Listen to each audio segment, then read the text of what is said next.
Statues to broken dreams, the past. The lament of desire translated into real space, with a flare of silent lightning, the warp's afterglow illuminating drifting debris. Broken defense platforms circled the translation point like shattered moons, their carcasses turning in slow concert with the void. In the upper galleries of the derelicts, the pallid light of the immaterium lingered, glimmering through vast panes of glass teal. Once they had seemed like crystal pine cones, proud arbors where Eldari trees grew. Now they stood as hollow husks, dead, desiccated, forgotten. Lounges that once rang with laughter were reduced to toppled chairs, curtains hanging in tatters, shadows playing across bone-white walls. Open gun ports stared outward, defense lasers fixed on the void like eyeless sentinels. Their immense barrels remained trained on the intruders, iron hands vessels sliding from the warp, but no alarms shrilled. No Vox voices demanded passwords, no Auspex arrays tracked the new arrivals. Shadows of ghostlight fell across the vast macro batteries in their casemate walls. The stations hung in silence, derelicts, ruins. The light cruiser Lament of Helrius broke formation and edged toward the nearest platform, its augers sweeping the relic. Nothing answered. Nothing scanned back. On the bridge of the Lament of Desire, Gunnery Officer Stelvin called up from the weapons banks. No signal received, no scanning lock, no threat detected. Torquemella, hunched over the battleship's master Auspex, replied in a flat tone, "Because there is no one left to scan us, no motive force. The platform is dead." She lifted her gaze, her voice heavy with regret, the mourning of one voidfarer for another, even if they had not been human. "They are all dead." The praetor stood in silence beside the command throne. At his shoulder, Kadon gave voice to the thought that hung unspoken. "What happened to them?" The consul answered without inflection. "Abandoned. With the world deserted, there was no purpose in guarding it. The crew fled into the void, or escaped through the webway." Captain Carrion grunted in disdain. "Then why not take the stations with them? Why not scuttle the platforms, crash them into the star, overload their reactors? Why leave them here to drift?" The consul's eyes remained fixed on the relics. In his mind's eye he walked those halls. He stood once more in a great atrium, saw the Archon pass him with a face ashen and despair writ in her eyes, heard the panicked stampede of feet as the people fled for shuttles and webway gates. Screams, orders, prayers, all faded into silence. The vision dissolved into memory, and the void reclaimed the sound. His voice was cold. When one flees a dwelling as the fire takes it, few think to lock the doors behind them. He pointed toward the nearest of the three battle stations, vast and motionless against the stars. These were sentinels. Their purpose is no more. The Iron Hands fleet drifted in stately procession past the derelict stations. They loomed like mausoleums to a dead civilization, their vast glass teal galleries fractured but still catching the light of distant suns. Once, those galleries had been alive with radiance, polished crystal walls refracting color in cascading prisms, corridors lined with slender statues of Eldari heroes whose forms blended grace and cruelty, their beauty sharpened to the point of arrogance. Frescoes carved into adamant-veined crystal still lingered upon the halls, dim even in ruin. Visions of craft worlds sailing the void, of triumphant warriors with banners that shimmered as if alive, of strange beasts bound to the Eldari will. Memorial plinths, toppled and adrift in shattered lounges, still bore the names of fleets and families whose lineage had stretched into the millions of years. Once laughter and song had echoed through those arbors of light. Now, only dust and silence. At a distance, the platforms looked like crystalline pine cones, their layered spires curling inwards to skeletal cores. Closer, they seemed like ossified hives, webs of shattered causeways, drifting tapestries clinging to bone-white walls, gardens long since withered to ash. Colossal macro batteries jutted from casemate walls, their barrels sighted still upon the void like the blind eyes of fallen titans.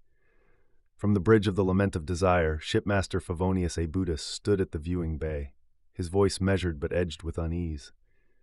"Strange, is it not, to see their empire reduced to this? Once they commanded the stars. Now their children are scattered exiles, their halls left to rot. Perhaps one day other races will look upon our relics with the same sentiment." The praetor turned his head sharply, iron in his tone. "Curb your tongue, Abutus. The Imperium has not fallen. It endures strife, yes, but strife will pass.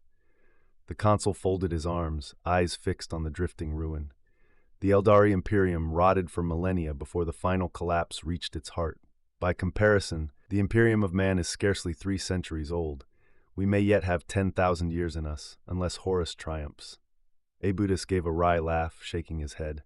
Horus cannot win. It is simple logistics. His rebellion was doomed from the outset. He was a fine war master, aye, but numbers and supply lines were never his strength. The praetor's voice was low, almost bitter. I wish I could share your confidence. Horus has the Neverborn at his side, and half the Legiones Astartes with him. Captain Carrion's gauntleted hand tightened upon his sword's grip, his voice hard as steel. Favonius speaks the truth. The Loyalists will prevail. The great forges did not declare for the War Master. His fleets will founder. It is only a matter of time, and damn the Neverborn. The consul's eyes narrowed. Never misjudge the power of the Immaterium. Carrion barked a mirthless laugh. Whatever you say, warp tongue. A few months ago, the Neverborn did not even exist. Cadon remained silent, his gaze fixed on the stations drifting by like corpses in the deep. Their sad beauty gnawed at him, the way the dead crystal still shimmered faintly, the way broken statues clung to shattered balconies. He remembered the whispers he had heard in hushed halls, that the Eldari Empire had not fallen to war or hunger, but to a single god of the warp, born in a moment of madness, devouring its people whole. He did not share Abutus's easy confidence, nor Carrion's iron conviction. In his heart he feared that one day the great edifices of Mars and Terra too would stand like these lonely abandoned sentinels, statues to broken dreams. Carrion grunted, his voice like grinding metal. We should not leave these platforms adrift. The Xenos' weaponry and systems may yet be functional, or could be made so. Better we scuttle them. The praetor shook his head. We do not have the time, Carrion scoffed. A few lance strikes would suffice. They have no shields. It would take but a moment. From the weapons pit, Gunnery Officer Stelvin raised his voice. The relics guard the translation point, Lord. Destroy them, and their debris would turn the warp approach into a minefield. Shipmaster Abutus inclined his head in agreement. Quite true. To safely unmake them, we would need to fix thrusters and cogitators, maneuver them out of orbital drift, and drive them into a planet or star. Such a task would take weeks, perhaps months. The consul tilted his head slightly, eyes still fixed upon the void. For once I find myself in agreement with your captain. At last he turned, facing the praetor with a half-smile. Send a boarding team, perhaps your captain. Carrion's snarl was immediate. Why not you, warp-tongue? The consul's grin widened. Oh, I would be honored. It would free me of your intolerable stench of leather and gun oil. But alas, I have a task here.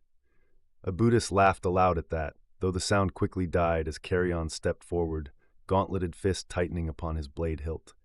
Cadon eased back a pace, his own hand falling to the grip of his bolt pistol, but the praetor interceded. You have a task here? The consul's smile faded. He nodded slowly. Aye, those relics are not our boon. The planet they guard, that is our goal. Erastes Carrion turned sharply to the consul, his voice thick with contempt. So this is what we have been skulking for? This Xenos ruin? Worth abandoning a stricken fleet of the Emperor's loyalists? A Xenos junkyard? The consul raised his head. Sparks of energy rippled faintly across his armor, but he mastered his anger when he caught the stance of the others watching. May I remind you, you are all here at the orders of the Iron Thane. Shipmaster Abutus interjected from the command dais. We only knew of this place, not its location. That is why we made so many translations. Carrion and Cadon exchanged a glance. Cadon gave a small nod. Pauloon had been correct. Carrion growled. So what does a dead Eldari world have to do with fighting the heresy? And why you need warp tongues to find it? The consul's eyes flicked to him, then to the praetor. Because it takes a powerful psyker to detect it.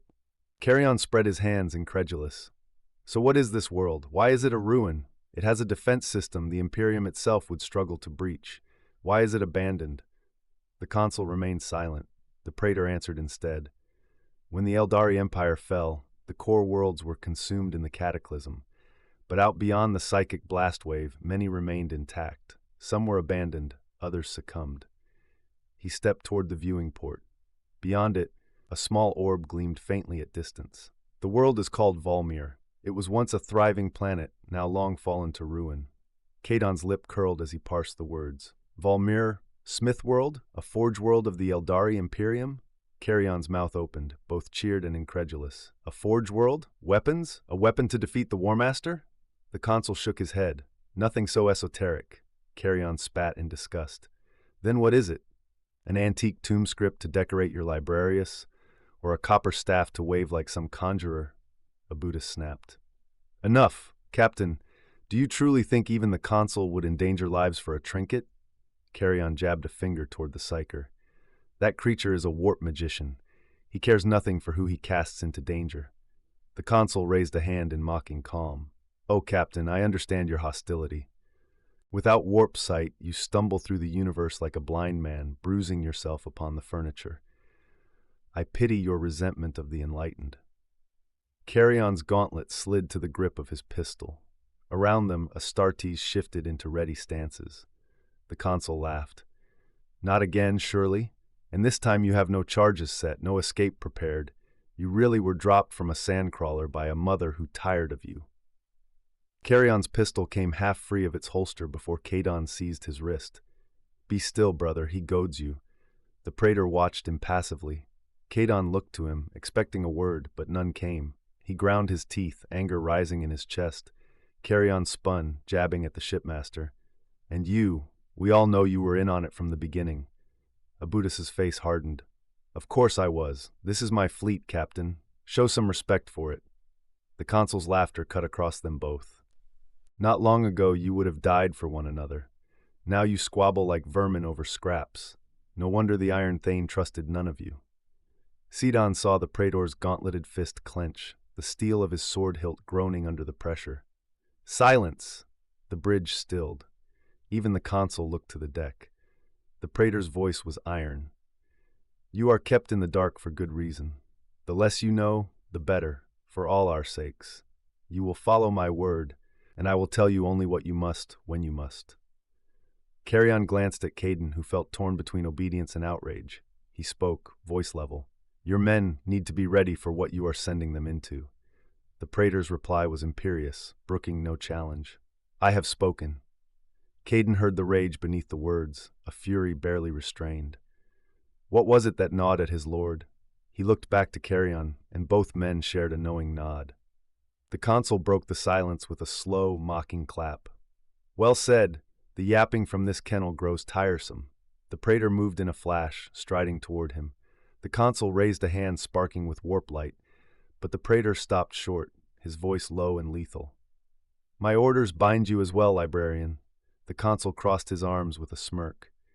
Of course, my praetor. His tone was mocking, but the bow of his head was real. The praetor was silent for a moment, then gave a single nod. He turned to Carrion. Prepare a landing team. His gaze shifted to Kadon. Inform Lieutenant Cerberus to join the steel pinion. Kadon opened his mouth to question, but the praetor moved already to the vox pit. Adjutant Drosvik, inform the steel pinion she will be taking on a manipulus, and that once complete she is to remain here and rig those Eldari relics for descent into the star. Kadon understood, hand lifting to his own vox, but the praetor halted him with a glance.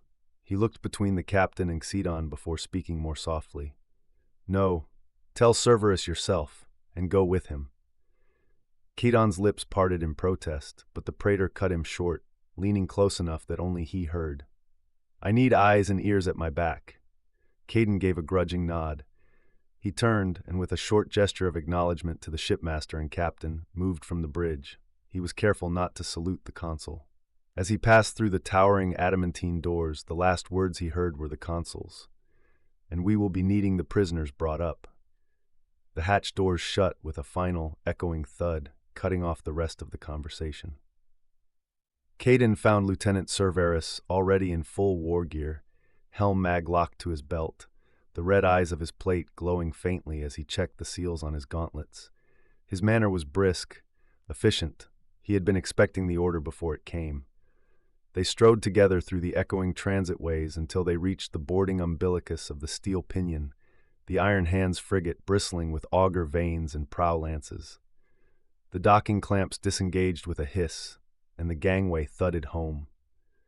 On the bridge, the light was dim, lumen strips kept low to preserve the auger's clarity. Shipmaster Balthrak saluted stiffly as the two warriors entered, though his eyes betrayed unease. "I was informed," Balthrak said, "that we are ordered to scuttle the Xenos relics, drive them into the star." Before Caden could answer, Brother Mordak, a grim warrior from Cerberus's Manipulus, armor etched with the scars of old campaigns, snorted in disbelief. "So that is our glory, then? Board the carcasses of alien ruins, bolt thrusters to their bones, and wait like dock servants while the praetor finishes his task?" Cerberus's eyes narrowed at the bitterness in his tone, but Caden cut across before it could grow into something sharper. He allowed himself a thin grin, one that did not reach his eyes. "No, brother, that is not our task. We follow the fleet into the system, but at a distance, our eyes and ears open, our augers sharp. Whatever the consul is hunting, the praetor means us to be watching his back." The words settled over the bridge like the crackle of static. Mordak's snarl eased, though suspicion still lingered in his gaze. Balthrak inclined his head, his knuckles whitening on the brass guardrail before him. Cerberus clasped Caden's shoulder with a mailed hand. "Then so be it. The blade unseen until it strikes." Caden gave a single nod. Beyond the bridge's viewing port, the relic stations turned slowly in the void, silent and cold, while the fleet drove deeper toward the waiting planet, and from the steel pinion followed.